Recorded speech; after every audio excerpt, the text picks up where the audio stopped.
How are you? How's everyone doing? In urgent news, US Central Command has reportedly already released these images that we're seeing. This is from the United States detaining an Iranian vessel. This is being reported urgently in the media, and there is even a report from Donald Trump himself on his official accounts.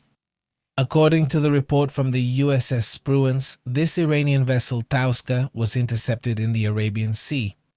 This happened after radio warnings. The destroyer fired the Mark 45 gun, disabling the ship before the Marines boarded. In other words, the Marines took control of the ship. Let's see if we can catch the moment when they fire this gun on the screen. We couldn't see it, but the video repeats the moment when this situation happens. Obviously, well, it's an important issue considering everything that's happening in the world. And, well, let's go straight to the message. There it is. That's the moment. It's the moment the cannon is fired. There it is again. Yes, supposedly disabling the ship. Let's go to the details of what he supposedly said first of all. Well, the President of the United States, Donald Trump, says in this. Let's see. Let's put up the image from the moment of the post. This is the post Trump made. He says, "Today, an Iranian-flagged cargo ship called Tauska, almost 900 feet long and weighing almost as much as an aircraft carrier, tried to break through our naval blockade, and it didn't go well for them. The U.S. Navy guided missile destroyer USS Spruance intercepted the Tauska in the Gulf of Oman and gave the Iranian crew a fair warning to stop. They refused to comply and kept moving forward, so our naval ship stopped them cold and opened a hole in the engine room. At that moment, the U.S. Marines detained the Tauska vessel and took it into custody. It is under sanctions from the U.S. Department of the Treasury due to its previous record of illegal activities. We have full control of the ship and we are checking what is on board, according to what President Donald Trump himself says." Obviously, this is very serious because it creates a major problem. I mean, to begin with, the end of what would be the agreement, well, the ceasefire to start with. Let's check the map to see what's happening and where it happened. Let's see. First, they say it was towards the Gulf of Oman. I mean, it was heading towards... Where was it coming from? It was coming from here, from the Strait of Hormuz. This is the Gulf of Oman, and this is already the Arabian Sea, and it goes toward this area, here, in this area. So, here they give it the warning to stop, to turn back. It doesn't listen and keeps moving forward, and once it's in the Arabian Sea, they shoot at it, disable it, and board it. They get on board this ship, and well, obviously this took a dramatic turn. What consequences will this have? Look. I would bet on the following. I think so, because that's how I've seen it. Here, there are two options. Either Iran doesn't fire, and if Iran doesn't fire, it means it's really weakened and has every intention of reaching an agreement. If it doesn't attack or react against any Gulf country. But most likely, there will be some kind of attack. I mean, they already see this as an offensive. In fact, they were very upset because of the blockade happening and the shooting at a civilian ship. To stop it, to board it, it wasn't sunk, it wasn't destroyed, but apparently the engines were affected. This would probably indicate a direct response, most likely towards the Gulf countries. So that's what I expect. There are two possibilities. The most likely one I see is this, a response in the form of an attack. It's now 4:43. The oil markets must be opening by now, right? And well, at first they're not going down. On the contrary, prices are going up. They closed at $91, remember? We discussed it earlier. They closed at $91 with 71.47 cents, something like that. 90 something, right? Now it's already at $95, the price goes up immediately. Yes, that's for Brent, and WTI had closed at 83 on Friday, and now it's already at 87. I mean, the two indicators that we usually look at here. Brent is already at 95, heading towards 100, and WTI Texas. The oil, which was at 81 and had already reached 83, now it's at 87 and getting close to 90. Well, let's see what happens in that regard, but Brent is the one we check the most since it's already almost at 100. It made sense that this was going to happen, especially considering that they took a ship. There was an update. This is from the Iranians. There is an update on what deal they're trying to make.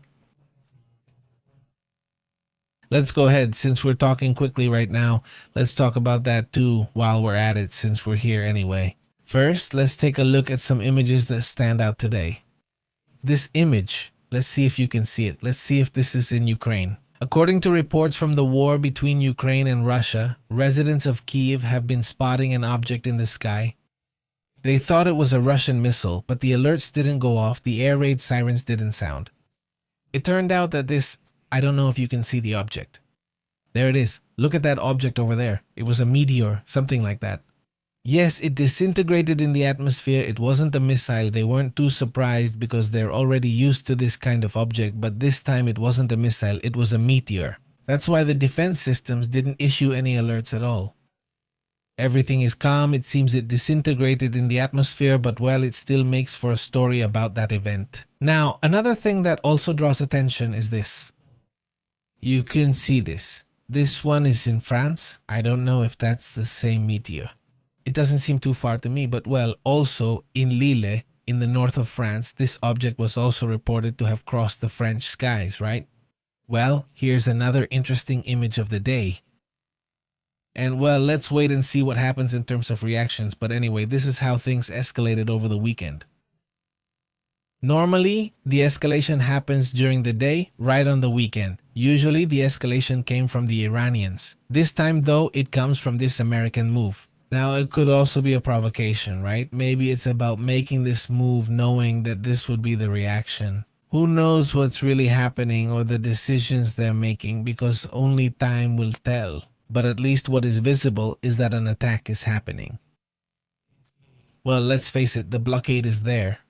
And once one of these ships is disabled, disabling it means firing at civilians. That's already another level. It was noted they were warned by the United States to turn back, and they did so then. What stands out is that despite the warning, they still didn't want to turn back. This is very strange. Normally, civilian ships don't do that. Usually, they turn back immediately because they don't want to get into trouble. In the end, they don't have weapons to defend themselves or anything, and it's strange that they wanted to go through. Maybe it was a test to see if they would really be stopped. Well, they've been boarded, they've been detained, and now look at what's happening with the proposal between the United States and Iran in this attempted agreement. Let's get into the details.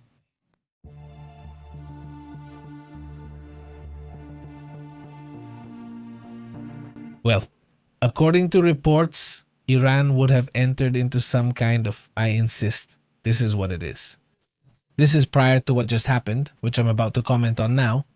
I mean, what I'm saying is that we don't know what Iran's reaction is yet, and we don't know if they'll want to continue with the agreement or not, but assuming this hadn't happened, the agreement is as follows. Iran would agree to suspend enrichment for 15 years except for research reactors for medical isotopes. Yes, so that means uranium enrichment at 60% or higher would stop. In fact, it would be limited to 3 or 4%. That's one of the proposals. Also, the stockpile of uranium at 60% and 20% will be removed and partially converted into reactor fuel. In other words, they're going to gradually de-escalate it, which can be done. There's a process in which that uranium enriched to 60% or 20% can be reduced, diluted, so to speak, and used as reactor fuel. Their nuclear plant is there. That would be reduced to a lower level of enrichment. However, it's not going to leave Iran as Donald Trump had said. There would also be full supervision by the IAEA, and that would be the only way for this to be credible. Remember, the IAEA is part of the UN. What does that mean? There will be scientists from 1,015 countries, all observing from countries in Europe, the Americas, and elsewhere. They will be there taking notes, reviewing, measuring to make sure everything is correct, and they will be making reports so that it is not enriched further or used for something else. Another scenario is the opening of the Strait of Hormuz. But they propose the possibility of charging tolls, which makes you think, hey, they would really profit from that, right? Another thing that stands out is that the United States is offering Iran gradual sanctions relief. Little by little, they will start lifting the sanctions. Another issue that would also be seen as a loss. Another matter, the United States is going to unfreeze assets worth $20 billion. I mean, they criticized Obama because he had unfrozen them. And 800 million, something like that. And now Donald Trump is proposing to unfreeze 20 billion. It's kind of exaggerated, isn't it? The United States also commits to a non-aggression pact with Iran, and it is guaranteed through a resolution of the National Security Council, the UN, and a treaty ratified by the United States Congress. By the way, the United States would also withdraw. Pay attention to this detail, and this, well, it's published by Channel 12 of Israel. The United States would now withdraw all its military forces from the Persian Gulf. So, tell me, who comes out as the winner here, right? I mean, the Iranians charging a toll, right? Charging those who pass through here.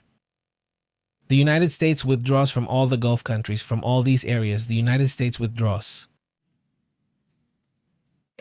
All right? You do the math, right? Who wins? I mean, who benefited from all of this? Well, that's part of what's going on. It's really striking that this conflict has taken such a turn now. Meanwhile, honestly, I don't see this agreement as very likely, especially now that they've just seized an Iranian ship. I mean, that looks really complicated. No, the Central Command, the CENTCOM has been sharing these images of the USS Spurs.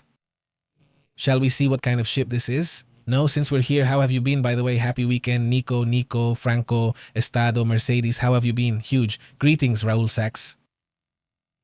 Greetings to the whole community.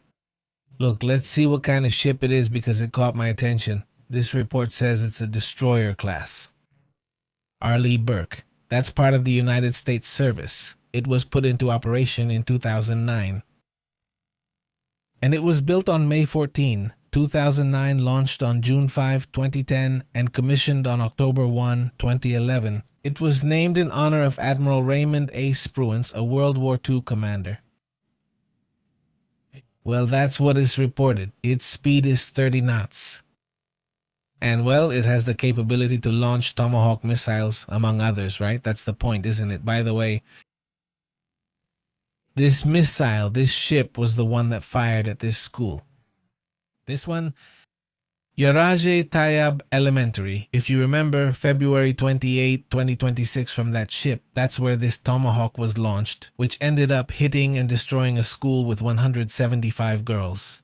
Remember a topic that they claim was the decision-making point. It was based on an intelligence report from an artificial intelligence that wasn't updated. The artificial intelligence didn't have updated information that that place, that area, was already a school. And they thought that the whole place was where the Revolutionary Guard was, but that part was no longer included. There was already a school there, and well, that apparently was the mistake, but 175 girls died. And it's a matter that's still under investigation. But it was that ship that supposedly did it. From that ship, the Tomahawk would have been launched, which is this ship, by the way. Let's try to get a better look. That's the ship, a destroyer. Well, that's how things are. That's how things are on this topic, right? Let's move on to another point, another important matter as well.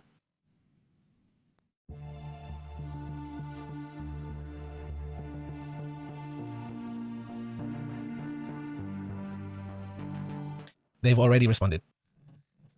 I knew we wouldn't finish this live stream without Iran's response. Let's see. It's already here. You can probably imagine. Iran promises an immediate response after the seizure of the ship. The United States says that the ship went where it shouldn't have, that they warned it, fired at it, and then detained it. And Iran describes this operation as piracy. They say it's piracy and that, well, this is wrong. This is the Iranian point of view. And as for the United States, they say the ship went through an area it shouldn't have. Well, that's the standoff they're in, but while that's happening, oil prices are already rising and a lot will depend on how the Iranians react. If the reaction is strong, you can imagine, the Iranian army has promised a quick response to the seizure of the Iranian ship by the United States. The military headquarters stated that the attack and the subsequent boarding of the ship were carried out by United States forces. They would have violated the ceasefire, and denounces this as piracy. The United States claims that it fired at the ship and seized it because they allegedly crossed the blockade line after ignoring multiple warnings. They say then, at least according to this report, that it happened in the Gulf of Oman, meaning it was still part of the Gulf of Oman, right? Let's quickly take a look at how far the Gulf of Oman extends. It's this area. Yes. See? Here's Oman. So over here, it's already the Arabian Sea. Here's Iran. That's it. Let's divide this. Put the correct borders for the countries. There it is. That's Oman. There it is. This is the Gulf of Oman, and this is where, in theory, the incident took place. It's not exactly clear at which point on the map, but this is where the United States ships are sailing, asking the Iranian ships to turn back, the Iranian ships that are coming and crossing through this area.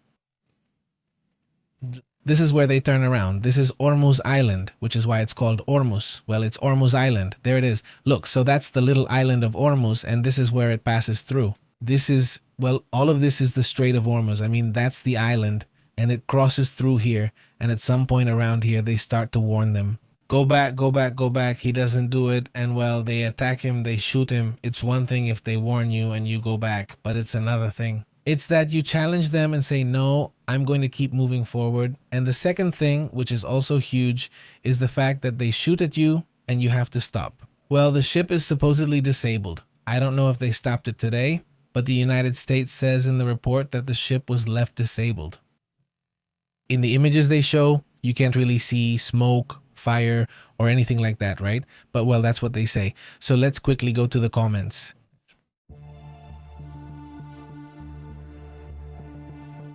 I won't say much now since we'll be live again soon with the full report. We've already seen oil prices keep rising. If a drop had been expected or seen, it would signal de-escalation, but unfortunately, that's not happening. That light, Perla. How have you been, Danilo? How are you, Guillermo? How's it going? How have you been? Very good. It says the declassification of the UFO phenomenon by Trump. He'll take it. Yes, well, we have to stay alert to see what report comes out about that. Today we'll talk about what he said. Another congressman who has demanded and asked for this to be revealed, even saying that if we have to pressure the intelligence community to make them reveal it because they say the information gets to them. Well, the Pentagon regarding the 46 videos they had to release. They just said it yesterday. Well, they didn't say it. It was Congresswoman Ana Paulina Luna who said it. She said that the Pentagon, well, no, that it was going slow. I don't know what, but that's it. The Congresswoman says that the Pentagon, what she told them is that they hadn't even read the letters. I mean, the letter from Congress arrived and they didn't even read it. And with that excuse every time, well, I didn't read it, and that's why I couldn't answer it, but in theory, they're required to publish the videos. How have you been, Jesus? Very good. Good afternoon. Great to see you, Raul Sanz, and everyone. Thanks to the whole community. I hope you're all well. Have an excellent afternoon, and we'll continue practicing soon. A big hello, a hug to everyone, and well, have a great weekend in a few hours. See you soon on the live stream. I mean, unless something happens before then, but we're here keeping an eye on real-time updates on whatever happens later. We're going live for a long session here with Astrid. Greetings to everyone, and well, we'll keep talking. See you later.